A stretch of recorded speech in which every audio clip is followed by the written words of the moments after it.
मंगल करनी कलिमलहरनि तुलसी कथा रघुनाथ की।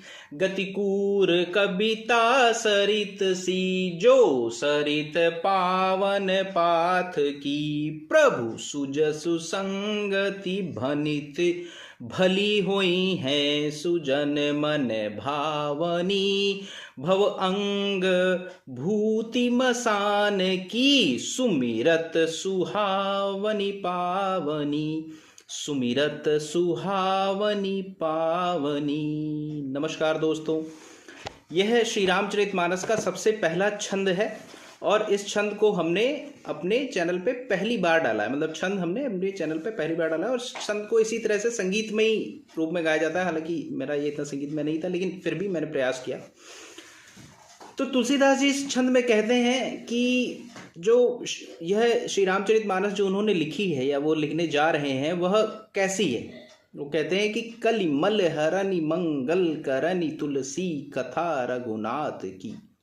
यानी कि जो श्री रघुनाथ जी की है जो कथा है वह कलिमल के सभी विकारों को हरने वाली है। मन के ऊपर जो कली का मल चढ़ा हुआ है इसको धोने वाली है, सारे मंगलों को करने वाली है।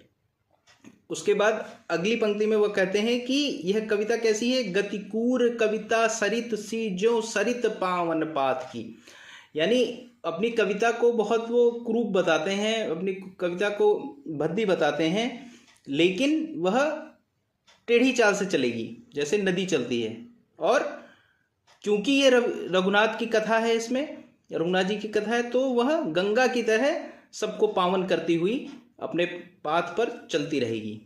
उसके बाद तीसरी पंक्ति में वह कहते हैं कि जैसे उनको ऐसा लगता है कि जैसे जब भगवान, क्योंकि उन्होंने अपनी कविता को लिखने के लिए भगवान का सहारा लिया है, भगवान के चरित्र का वर्णन किया है, तो यह कथा हुई है सुजन मन भावनी। यह कथा जो सुजान हैं, जो सज्जन लोग हैं, उनके मन को भाने वाली हो। और सबसे अंतिम पंक्ति में वह कहते हैं कि शंकर भगवान, जैसे शंकर भगवान के देह पे लगने के बाद मसान की राख, उसका स्मरण हमको पवित्र करने वाला, हमको पावन करने वाला होता है, वैसे ही यह कविता इसके स्मरण मात्र से आप पावन हो जाएंगे।